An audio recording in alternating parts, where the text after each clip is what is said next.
Era temprano en la mañana del 17 de mayo de 2005 cuando una llamada al 911 llegó desde una tranquila casa en Alexandria, Kentucky. Una mujer gritaba, diciendo que alguien había entrado y disparado a su esposo. Cuando la policía llegó, encontraron la casa en completo desorden, cajones abiertos, objetos tirados por todas partes y vidrios de una puerta rota esparcidos por el suelo. En el dormitorio, hallaron el cuerpo sin vida de un hombre. Al principio, parecía un robo que había salido mal, pero algo no encajaba.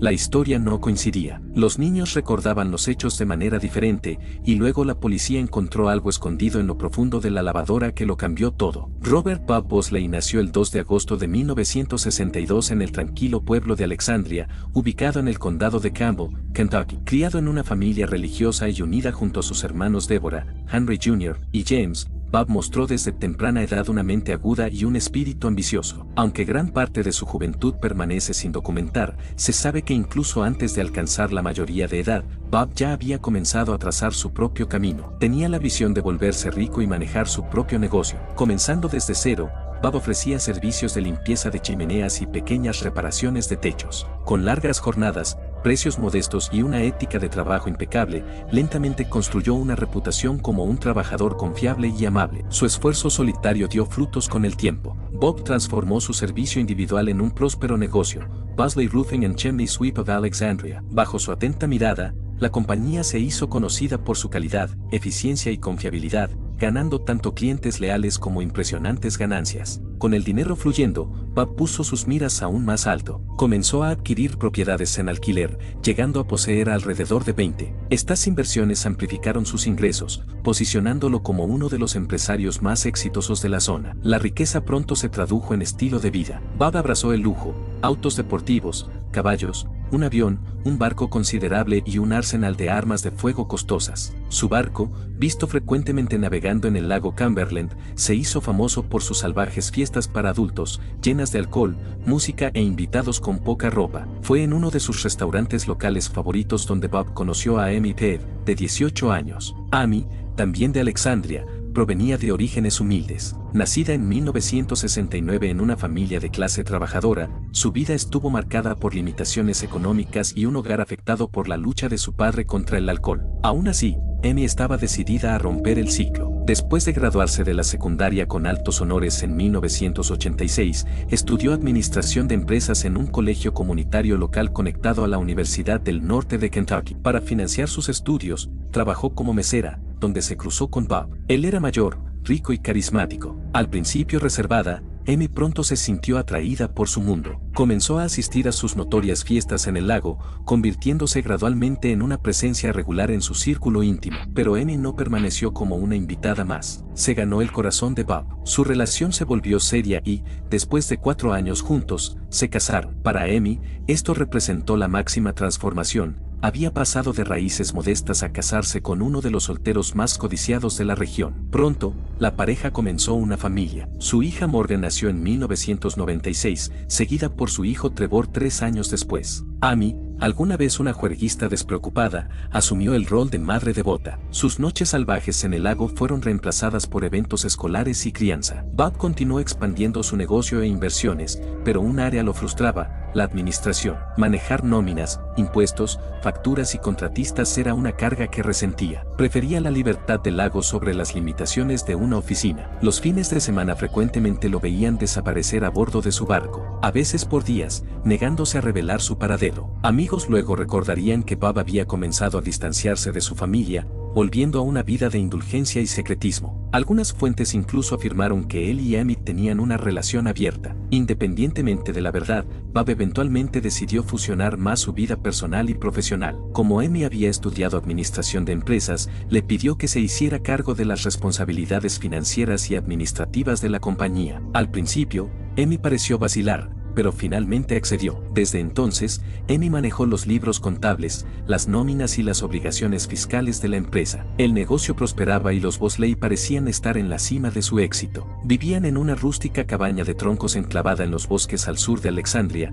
una residencia temporal mientras construían su casa soñada cerca, una enorme propiedad de 14 acres de tierra, con ventanas de vitrales, una torre de piedra e incluso gárgolas góticas. Para el mundo exterior, los Bosley encarnaban el sueño americano. Eran atractivos, exitosos, generosos con su tiempo y profundamente involucrados en las actividades de su iglesia y de la escuela de sus hijos. Bob a menudo donaba servicios a familias de bajos ingresos, y su nombre era respetado en toda la comunidad. Pero, como muchos cuentos de hadas, su historia tenía un lado oscuro. Entre bastidores, el rol de Amy como administradora le dio acceso al panorama financiero completo, y con Bob distraído por la expansión del negocio, el lago y el proyecto de la casa soñada, Amy comenzó a desviar discretamente fondos de la empresa. En lugar de pagar los impuestos de la compañía, redirigió el dinero a una cuenta personal no declarada. Este desfalco pasó desapercibido durante años, pero nadie evade al IRS para siempre. El Servicio de Impuestos Internos había estado rastreando los pagos de impuestos faltantes de la empresa. Enviaron cartas repetidas,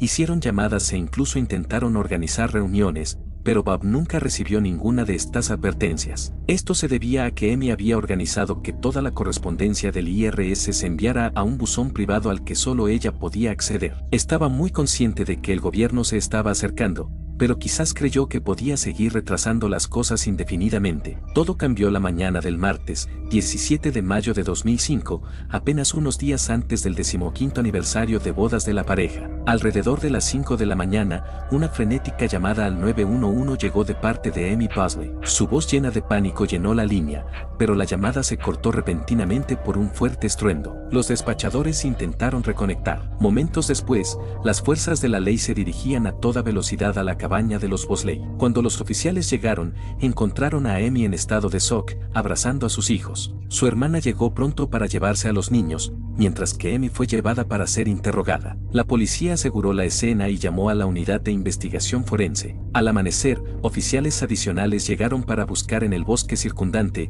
con unidades caninas e incluso un helicóptero, en busca de lo que creían que era un intruso que huía. Dentro del dormitorio, descubrieron el cuerpo sin vida de Bob. Lo encontraron arrodillado al lado de la cama, inclinado hacia adelante, acribillado por disparos. Sin embargo, curiosamente, solo se encontraron 2 casquillos en la habitación, lo que generó más preguntas que respuestas. En lugar de traer claridad, la investigación solo profundizó el misterio. Mientras los detectives continuaban revisando la evidencia, comenzaron a sospechar que la escena del crimen, y quizás toda la historia, no era lo que parecía. Aparte de los dormitorios de los niños, toda la casa estaba en desorden. Los gabinetes de la cocina estaban abiertos de par en par, incluso los que estaban debajo del fregadero, un lugar extraño para que un ladrón buscara. Una puerta trasera tenía una ventana rota, lo que sugería un posible punto de entrada, pero, curiosamente, la mayoría de los vidrios rotos estaban afuera, no adentro. Una inconsistencia que hizo levantar las cejas desde el principio. Los signos de desorden continuaban por toda la casa. En el baño, el gabinete del espejo estaba abierto, y frascos de medicamentos estaban esparcidos por el suelo. Parecía más un caos escenificado que las secuelas de un intruso rápido y enfocado. Y, según la llamada al 911 realizada por Amy, el supuesto atacante había huido rápidamente. Entonces, ¿por qué el desastre? Mientras los investigadores de la escena del crimen trabajaban en la casa, los detectives comenzaron a interrogar a Amy Bosley en la estación. Parecía conmocionada, angustiada a veces, pero a menudo confundida, como si luchara por mantener su historia en orden. Ella describió al intruso como un hombre blanco con voz nasal, mal aliento y un olor distintivo a orina. Según Amy, había irrumpido durante la noche y atacado tanto a ella como a Bob. Mostró 2 marcas en su pecho, afirmando que eran producto del asalto. Cuando se le preguntó quién podría haber querido hacerle daño a Bob, Amy sugirió que él no era muy querido, insinuando que tenía una reputación salvaje y que podría haberse ganado enemigos entre empleados descontentos. Específicamente, nombró a Noaim,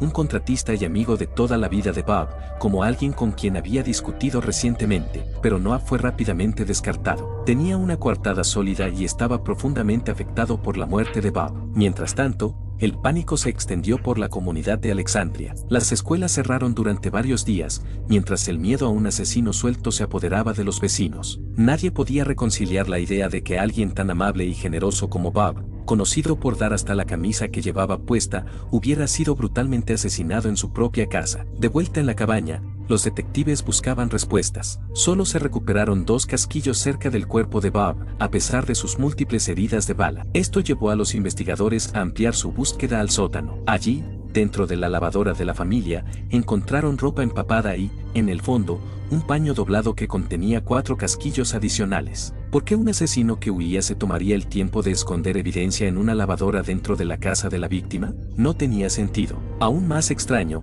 encontraron un bate de béisbol de aluminio cerca, con arañazos frescos y un residuo blanco. Se necesitarían análisis de laboratorio para determinar su importancia. Por ahora, Amy fue liberada y se le permitió reunirse con sus hijos. Pero las piezas del rompecabezas comenzaban a encajar. La escena del crimen parecía escenificada. Objetos de valor, incluyendo montones de efectivo, no habían sido tocados. La muestra emocional de Amy parecía hueca, sin lágrimas, sin dolor real. Los investigadores sospechaban que había algo más bajo la superficie, y entonces llegó el avance clave. Si disfrutas de misterios impactantes, no te pierdas nuestro canal Latin Crimes, donde exploramos los crímenes reales más fascinantes de América Latina. Suscríbete ahora para más historias que te dejarán sin aliento. El personal del IRS llegó a la estación policial después de enterarse de la muerte de Bob. Llevaban meses intentando contactarlo por una enorme deuda tributaria de más de $1.700.000.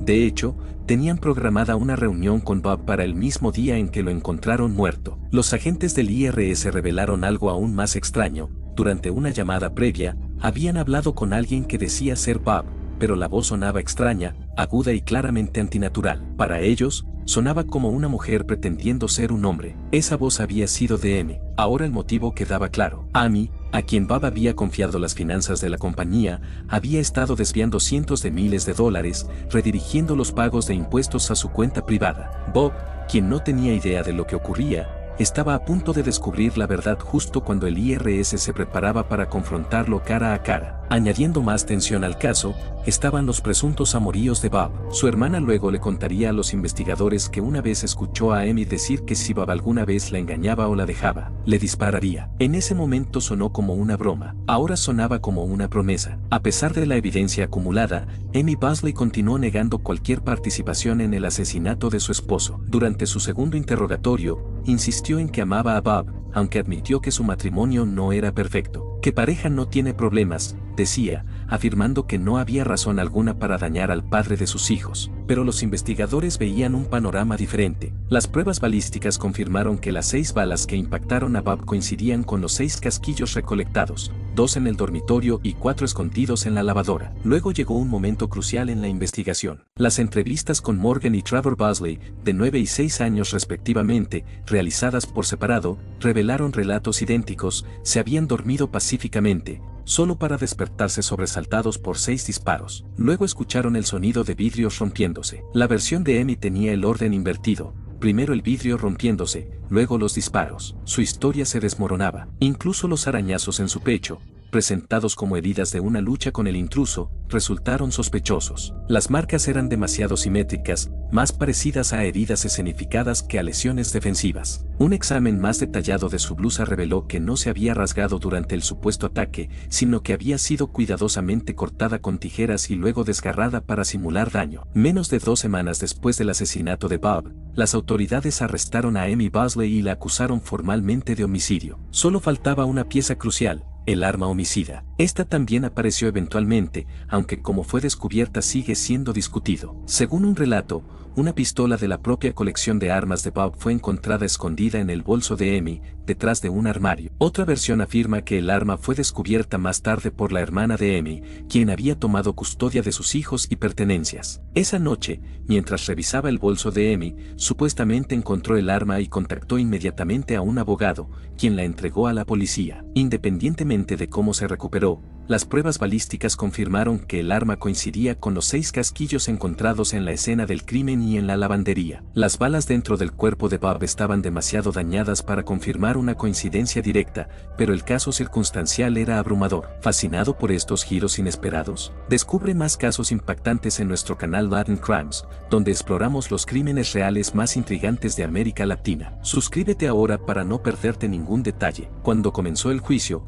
los fiscales presentaron una narrativa clara y condenatoria. Durante años, Amy había estado drenando secretamente la empresa de Bob, desviando pagos de impuestos y embolsándose el dinero. Había mantenido al IRS a raya mediante desvíos de correspondencia y engaños, pero su suerte se había agotado. En la mañana del 17 de mayo de 2005, Bob tenía programada una reunión con agentes del IRS que exigían respuestas. Amy sabía lo que significaba ese encuentro: exposición, divorcio, prisión. Así que la que alguna vez fue una respetada esposa, madre y voluntaria comunitaria ideó un plan desesperado. La noche anterior a la reunión con el IRS, con sus hijos durmiendo cerca y su esposo inconsciente, Amy recuperó silenciosamente una de las armas de fuego de Bob. Algunos informes incluso sugieren que pudo haberse dado a los niños previamente. De pie junto a su cama mientras él dormía, disparó. Bob, herido pero no muerto inmediatamente, despertó e intentó detenerla. Según los investigadores, la trayectoria de sus heridas indicaba que se había lanzado hacia el atacante,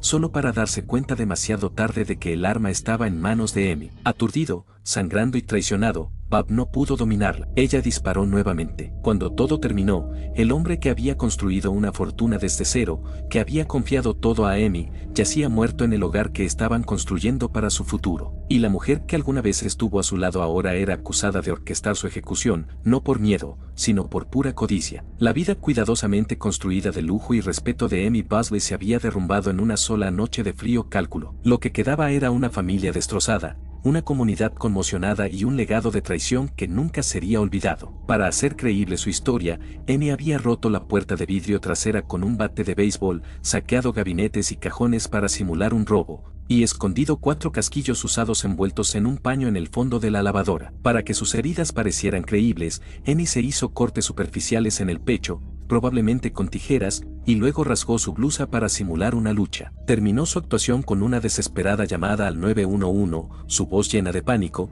la escena cuidadosamente preparada. Pero la evidencia forense contaba una historia diferente. Los análisis de laboratorio confirmaron que los fragmentos de vidrio en el bate de aluminio coincidían con la puerta trasera rota. El bate, identificado por sus hijos como perteneciente a la familia, no había sido empuñado por un intruso, sino usado como utilería por la propia Amy. La policía no encontró huellas, marcas de vehículos ni rastro de alguien que coincidiera con la descripción que Amy había dado. Ningún extraño había entrado o salido esa noche. Mientras tanto, los investigadores descubrieron la verdad sobre el matrimonio de los Bosley. Amy estaba convencida de que Bob le había sido infiel. Fotos recuperadas de la caja fuerte de la pareja, tomadas durante las salvajes fiestas en el lago Cumberland, revelaron una segunda vida y confirmaron al menos una aventura extramarital. Pero aunque la traición pudo haber sido dolorosa, el motivo iba mucho más allá. El secreto de Amy se estaba desmoronando. Había malversado casi $2 millones de la empresa de su esposo al no pagar impuestos y desviar el dinero a otro lugar. El IRS había programado una reunión con Bob para la mañana después de su asesinato,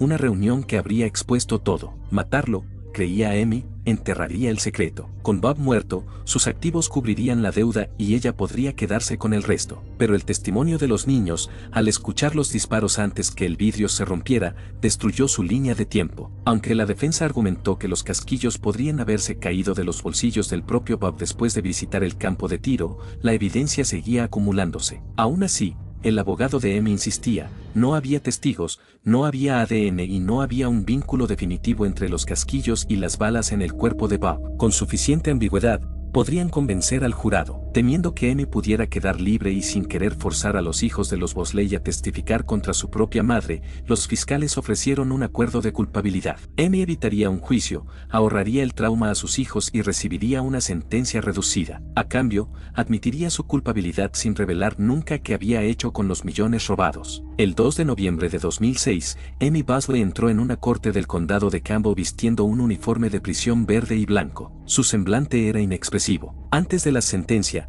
la familia de Bob se dirigió directamente a ella. Su hermano James la llamó mentirosa y fraudulenta, advirtiéndole que aunque algún día podría disfrutar de libertad, nunca escaparía de los recuerdos. Le recordó que cada noche vería el rostro de Bob y las lágrimas de los niños que había dejado huérfanos. Deborah, hermana de Bob, miró fijamente a Amy mientras hacía la pregunta que los atormentaba a todos. Te rogó que pararas. Nadie lo sabría nunca. Luego llegó el turno de O'Grady, la madre de Bob, quien, con el corazón destrozado y las manos temblorosas, leyó una carta llena de dolor por una despedida final que nunca llegó. Amy permaneció sentada en silencio, con la mirada en el suelo, limpiándose lágrimas. El juez, obligado por el acuerdo de culpabilidad, condenó el daño que Amy había causado, no solo a su esposo, sino a sus hijos, su comunidad y su propio futuro. La sentenció a 20 años de prisión. Según la ley de Kentucky, sería elegible para libertad condicional después de cumplir el 85% de su condena, 17 años tras las rejas. El 17 de mayo de 2022,